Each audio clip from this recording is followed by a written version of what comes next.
जय हिंद everyone, this is Sunny Sharma. Welcome to the YouTube channel of nursing Adda 24/7।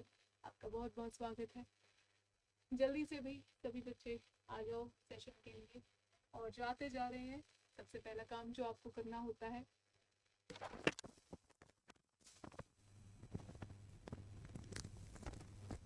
जिन बच्चों ने चैनल को सब्सक्राइब नहीं किया है सब्सक्राइब कर लो और इसको शेयर भी कर दीजिए अपने सभी फ्रेंड्स और कॉन्टेक्ट्स में।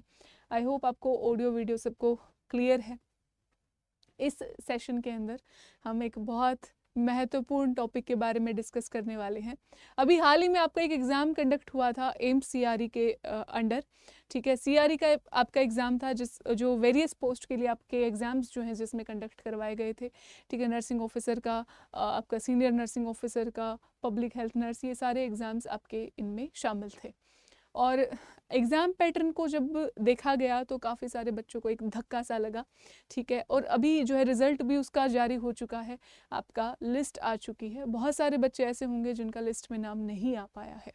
ठीक है, बट और बहुत सारे ऐसे भी होंगे जिनका लिस्ट में नाम आया है बट रैंक में उनको डाउट है, सिलेक्शन में, फाइनल सिलेक्शन तक जाने में उनको डाउट है, क्योंकि काफ़ी गुना बच्चों को जो है सिलेक्ट किया गया है, लिस्ट में नाम आया है और सीट्स आपकी उतनी नहीं है। अब ऐसे में आपको जो है एक परेशानी आप लोग फेस कर रहे हैं आजकल कि अब सीआरई में भी सिलेक्शन नहीं हुआ या ना होने के चांसेस हैं, तो अब नेक्स्ट आपको स्टेप क्या लेना है। यहाँ पर देखिए, एक सबसे बड़ी जो बात आती है, अभी आपका जो है अप्रैल में ही, ठीक है, अप्रैल 12 को, 12 अप्रैल को एक एग्ज़ाम होना है। और वो जो एग्ज़ाम है आपका, वो भी किसके द्वारा कंडक्ट किया जा रहा है? एम्स के द्वारा। अभी जो एम्स सीआरई का आपने पैटर्न देखा, उसमें बहुत सारी चीज़ें आप लोगों ने ऑब्जर्व कर ली होंगी। आप लोगों ने जो मिस्टेक आपकी तरफ से हुई वो भी देख ली होगी, जो माइंडसेट आप लोगों का बदला वो सब आपने एक्सपीरियंस कर लिया है। अब आपको क्या करना है कि आज आपकी 22 तारीख है, 22 मार्च है, और 12 अप्रैल तक, जो 12 अप्रैल है उसमें आपका है नोटसेट का जो एग्ज़ाम है, नोटसेट 8 का एग्ज़ाम कंडक्ट होना है। बहुत सारे बच्चे होंगे जिन्होंने नोटसेट 8 का फॉर्म फिलअप किया है, एम सीआरई वाले। ठीक है, मैक्सिमम होंगे ही सबने, जिन्होंने एम सीआरई का एग्ज़ाम दिया है उन्होंने नोटसेट 8 की भी जो है फॉर्म फिलअप करी है और वो नोटसेट 8 का भी जो है एग्ज़ाम देने वाले हैं। ठीक है, 12 अप्रैल को आपका एग्ज़ाम होना है और इस एग्ज़ाम कि अब आपको करनी है प्रिपरेशन। अब बात सिर्फ प्रिपरेशन की नहीं है, अब आप इसके लिए क्या रणनीति अपनाते हैं, आपकी स्ट्रैटेजी क्या रहती है, मायने रखता है वो। ठीक है, आपने बहुत सारी चीज़ें जो ऑब्जर्व की, उनमें से एक चीज़ थी कि हम जिस तरीके से प्रिपेयर करते हैं, क्योंकि इसमें आपको एक चीज़ मान के चलना है कि एम्स ही वो बॉडी है जो दोनों एग्जाम्स को कंडक्ट करवा रही है, नोटसेट 8 को भी और आपकी सीआरई को भी कंडक्ट करवाया था। और जो नोटसेट 8 है उसमें हम जो पैटर्न देखेंगे वो एक आपका नर्सिंग, जिसमें आपको 80 क्वेश्चन देखने को मिलेंगे, एक आपका नॉन नर्सिंग, ठीक है, जिसमें आपको रेस्ट 20 क्वेश्चंस देखने को मिलेंगे। कुछ सिमिलर सा पैटर्न आपका इसका था, 75-25 का उसमें रेशियो था, इसमें 80-20 का है नर्सिंग और नॉन नर्सिंग के बीच में। ठीक है, अब आपको समझने वाली बात यह है कि जो लेवल आपको सीआरई में देखने को मिला, अभी देखिए आपने अपने तरीके से तो तैयारी की है, जो लेवल आपको यहाँ पर सीआरई में देखने को मिला था, स्पेशली आपको नॉन नर्सिंग का, आपको अब थोड़ा सा उसको ध्यान में रखते हुए इनको प्रिपेयर करना है। ठीक है, क्योंकि जितने दिन हमारे पास 12 अप्रैल तक के आज से रह गए हैं, कल से आप अगर कल से भी शुरुआत करते हो तो भी पॉसिबल है कि आप जो है नोटसेट 8 को क्वालिफाई कर ले जाओगे। ठीक है, यानी जो मिस्टेक आपने पहले सीआरई में की है अब वो यहाँ पर नहीं होनी चाहिए।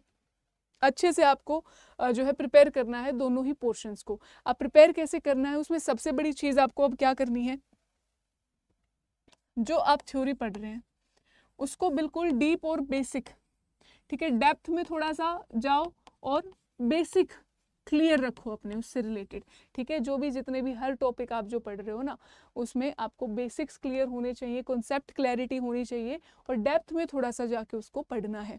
ठीक है, ये नहीं है कि आप डायरेक्ट मॉक लगाने बैठे, उसमें आपने एक क्वेश्चन देखा उससे रिलेटेड आपने एक टॉपिक पढ़ लिया, नहीं। ये स्ट्रैटेजी आपको ये स्ट्रैटेजी भी अपनानी है, लेकिन जब आपका एग्ज़ाम नज़दीक है। ठीक है, आपको यहाँ पर अब जिस टॉपिक के लिए आपको ये लगता है कि ये जो है इम्पोर्टेंट है, क्योंकि आपको नोटसेट की प्रीवियस ईयर एनालिसिस करनी पड़ेगी, उस पर आधारित आपका नोटसेट 8 रहने वाला है, ये भी बात सच्चाई है। तो जब आप प्रीवियस ईयर एनालिसिस करते हो तो थोड़ा सा समझो कि एग्ज़ाम का लेवल आपका क्या रहा है ना, इसमें किस टाइप के क्वेश्चंस पूछे गए हैं, और उसके अनुसार ही आपको जो है अपनी पूरी थ्योरी प्रिपेयर करनी है। और थ्योरी प्रिपेयर करने का अब ज़्यादा आप लोगों के पास वैसे तो समय नहीं है, बट कम समय भी नहीं है। अगर अभी भी आप स्मार्टली, कंसिस्टेंटली, रेगुलरली जो है मेहनत करते हो, थोड़ा सा एक्स्ट्रा पढ़ लेते हो और कवर कर जाते हो, जितना मतलब पढ़ा जाए पढ़ लो इस समय, ठीक है। 12 अप्रैल आपको एग्जाम है, 11 अप्रैल तक जितना पढ़ा जाए पढ़ लो, और जितना पढ़ रहे हो उसकी रखो रिवीजन, ठीक है, रिवीजन। और एक बार रिवाइज कर लोगे वो भी इनफ रहेगा इस समय पे, क्योंकि एग्जाम से 1-1.5 महीने पहले का जो ये समय होता है, अगर इसमें आपने एक बार भी चीज़ों को पढ़ा है ना, मन से, लगन से, अगर एक बार भी चीज़ों को पढ़ा है तो उसमें भी आप बहुत, आपको याद रहेगा, पेपर में जो सवाल आएगा उससे रिलेटेड वो आपको याद रहेगा। लेकिन ऐसे टॉपिक्स जिसमें आपको ये लग जाए, ऐसा भी नहीं होना चाहिए कि पेपर में बैठे हुए क्वेश्चन आ गया, आपको बस यही याद आए कि हाँ ये तो पढ़ा था, और यही याद ना आने पाए कि इसका आंसर क्या था, वो चीज़ भी नहीं करनी। तो उसके लिए कम से कम एटलीस्ट जो आपको टॉपिक्स टफ लगते हैं या जिनमें आपको पता चल जाता है यू आर एन एस्पिरेंट कि किन टॉपिक्स में रिवीजन की ज़रूरत है, ठीक है। बाकी इसमें आपको मॉक्स लगाने हैं, मॉक्स लगाइए, मॉक्स की खूब प्रैक्टिस करो, ठीक है। मॉक्स में जो आपको एक क्वेश्चन पढ़ रहे हो उसको डेप्थ एनालिसिस उसकी करनी है, पूरा कॉन्सेप्ट उसका क्लियर करना है, ठीक है। प्लस में, और आप सब बच्चों के लिए एक ब्लेसिंग की तरह ये प्लेटफॉर्म साबित हो रहा है। अभी आपका एग्जाम है और काफ़ी दिन पहले आपका जो इनविंसिबल बैच नोरसेट 8 की प्रिपरेशन के लिए इनविंसिबल बैच जो था उसको कम्प्लीटली आप लोगों के लिए फ्री किया गया है, ठीक है। तो सारे बच्चे इस बैच से आपको बहुत ज़्यादा गाइडेंस और हेल्प मिलेगी, इसमें ज़रूर एनरोल कर लीजिए। अड्डा 24/7 ऐप को डाउनलोड करो और वहाँ पर नर्सिंग में आपको जो है ये स्टोर में बैच मिल जाएगा बिल्कुल फ्री, ठीक है। तो इसके अंदर एनरोलमेंट कर लीजिए अगर अभी भी किसी ने नहीं कर रखी है। तो ये सारी स्ट्रैटेजी आपको अपनानी है। 12 अप्रैल को आपका जो एग्ज़ाम है, एकदम से शांत होकर अपनी प्रिपरेशन करो। अभी जो सीआरई का जो भी रहा आपका उसको भूल जाओ, ठीक है। अपने नेक्स्ट एग्जाम के लिए फोकस आपको करना है। इस वक्त ये सोचना है कि जिस वक्त आप सीआरई के एग्जाम में बैठे वो सब फेस कर रहे थे कि ये क्या हो गया, तो आप ये समझो कि एक ब्लेसिंग आपको मिली है, एक वरदान आपको मिला है कि चल अब तूने ये चीज़ फेस कर लेना, तेरे को एक और मौका दिया जाता है। और वो मौका बहुत जल्द अप्रैल में ही आप लोगों के पास आ चुका है। फेब में आपका सीआरई हुआ है, मार्च में आपका रिजल्ट आ गया है, अप्रैल में आपका नेक्स्ट एग्जाम है। तो अब आप, क्योंकि उस वक्त जो एग्जाम में आप बैठे रहते हो तो उस वक्त एक थॉट आती है माइंड में कि काश एक और मौका मिल जाता, काश ये जो टॉपिक आया है, सब्जेक्ट आया है, इसको मैं अच्छे से पढ़ के आता। तो वही चीज़ अब आपको नेक्स्ट एग्जाम के लिए जो ये समय मिला है बीच में अपनानी है, ठीक है। बेसिक्स पे थोड़ा ज़्यादा ध्यान दो, कंसेप्ट क्लैरिटी पे थोड़ा सा ज़्यादा ध्यान दो, ठीक है। टफ के चक्कर में जो इंपॉर्टेंट और बेसिक चीज़ें हैं उनको इग्नोर मत करना। ये आपकी स्ट्रैटेजी होनी चाहिए नेक्स्ट एग्जाम के लिए जो बहुत जल्द आपके सामने आने वाला है।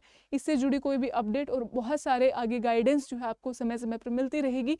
उसके लिए आपको सब्सक्राइब करके रखना है नर्सिंग अड्डा 24/7 इस यूट्यूब चैनल को, ठीक है। और शेयर कर दीजिए आपको अगर वीडियो अच्छी लगी है। और कमेंट में आपके कोई भी डाउट्स हैं, कोई भी परेशानी है, आप कमेंट करके बता सकते हैं। अपनी प्रिपरेशन से जुड़ी आपकी टीम के द्वारा, इस प्लेटफॉर्म के द्वारा जितना हो सकेगा आपकी हेल्प की जाएगी, ठीक है। अब मिलते हैं नेक्स्ट सेशन में, तब तक के लिए बाय बाय, टेक केयर, जय हिंद।